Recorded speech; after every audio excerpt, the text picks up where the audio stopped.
Hello and welcome to the Chair's report for 2024. Company activities since our last AGM have once again been full and varied. Since November 2023, we have continued to progress with the GD Core community land acquired when the former Garve Hotel was split up and sold off. We experienced some delays with our consultation exercise with residents, but it was finally completed in April. The closure of Garve Public Hall for refurbishment and limited access to the land due to the presence of contractors in the site compound inevitably affected our activities, and I appreciate the patience shown by all during these hiccups. Now that the hall is open again with much improved facilities, it is worth the effort, and the contractors went to great lengths to minimise disruption to neighbouring residents. A steering group met recently to start moving on to the next phase of work for the land, and residents will be hearing about that in the early part of the new year. Supporting the Garve Public Hall renovation process has been a significant part of company work for the last 6 years or so. And while the Hall trustees must take the credit for the hard work and success of the project, the CEDO role, or Community Engagement and Development Officer, which I always think is a bit of a mouthful, and it's better known as our own Tina Hartley, that role has been crucial. From securing funding sources, working through all the necessary steps to take forward a major project of this kind, and also the governance requirements, or jumping through hoops, have been significant. From February, we were able to start booking the hall for activities once again. The interest we have received in the last year from other communities and village halls has really been an accolade for the work of our CEDO. Recent visitors from a neighbouring village were very envious, that's what they said, when they saw the kitchen in full operation as well as all the other facilities. The wee room at the hall is being made available for all community groups by LCT, and the company has held some board meetings here since the opening. It is open once a week where possible by company staff, and Tina and company secretary Heather Donaldson have both enjoyed meeting residents who drop in or make appointments to discuss all sorts of things. In April, we flitted from the rented Ullapool office down to Garve. The hall is now the registered address for the company, made possible by installation of a special postbox to receive mail. These changes have all made a big difference and brings the company back into the heart of the local area, especially important after the disruption of COVID. We are very grateful to the Hall trustees and to LCT for making us so welcome.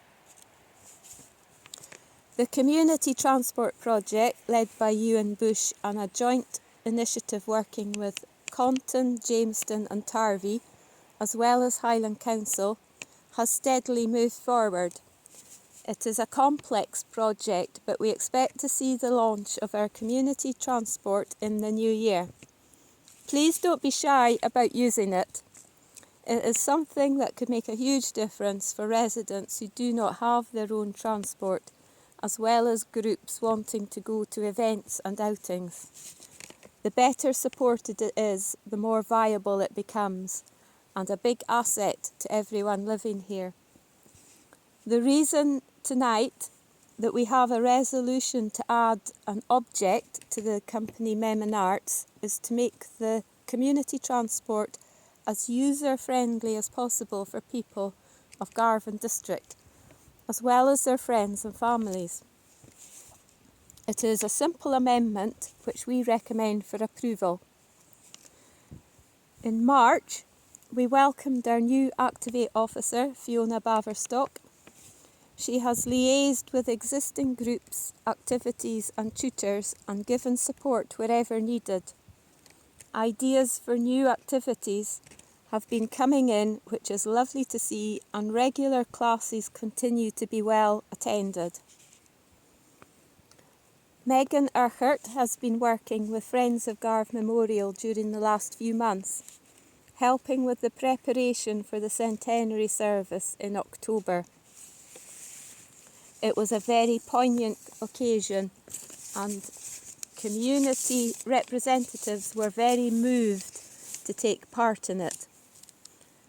We also continue to support the Friends with the process of acquiring land at the memorial site in order to improve the path access. The traffic calming group continued to meet, hosted by the company. Areas of concern raised by residents in Achnasheen, Achenalt, Lochleichert, Gorston, Garve and Strathgarve were all recognised and authorities contacted. In October, the Community Council has taken over hosting the group and have renamed it as the Road Safety Community Group. Garve District News, beautifully produced by Heather and including contributions from residents, continues to be posted to households.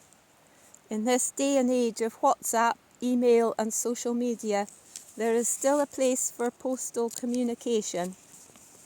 We also post out important communications such as consultation information, and most recently you would have received your invitation to the Christmas lunch in December.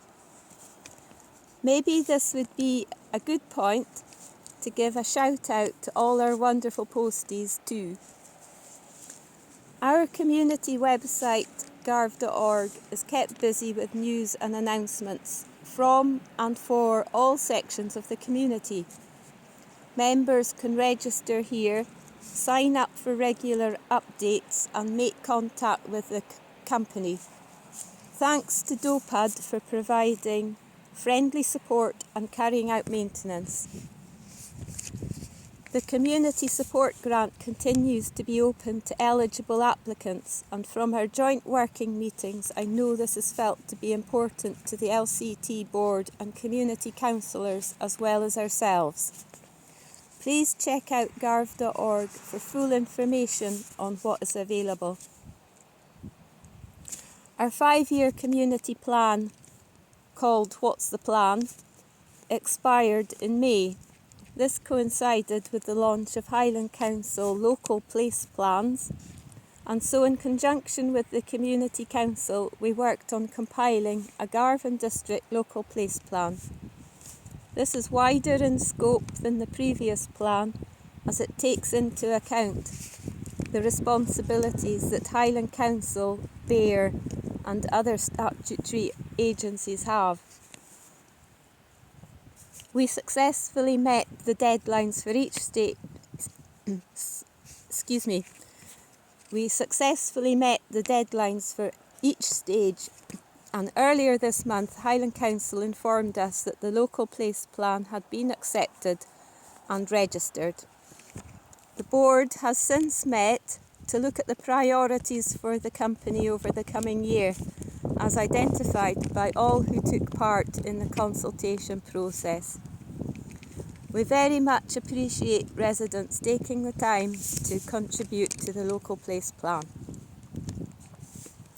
Sadly, some of the wishes that the company has looked at have proved difficult to achieve, usually due to governance restrictions. We have revisited some of these over the last year. For example, a handyman service. Regretfully, we have made limited progress, but it remains on our to-do list. Unfortunately, this year has seen the loss of Achnasheen Hall as a community asset. Despite the best efforts of the Achnasheen Amenities Committee, no way forward was found, and the building has closed in the last couple of months. It means Achnasheen has lost its main venue for activities and meetings. We have welcomed new members, both newly arrived residents and long-term residents, over the year. Remember, every person on the electoral roll within Garve District is entitled to be a member, not just one per household. It doesn't cost anything, and there might be a time when you want your vote to count on a particular issue. Andrew Biddlecombe has stepped down as a director, and the board wishes to thank him for all his hard work and contribution over the last few years. I would like to acknowledge the many people that interact with the company on a regular basis. Our members, the LCT board and Secretary Carol Smith, Garve District Community Councillors, our officers, our directors and all the local groups that we work with, Councillor Craft and all those contacts out with the community. Their goodwill and support make all the difference.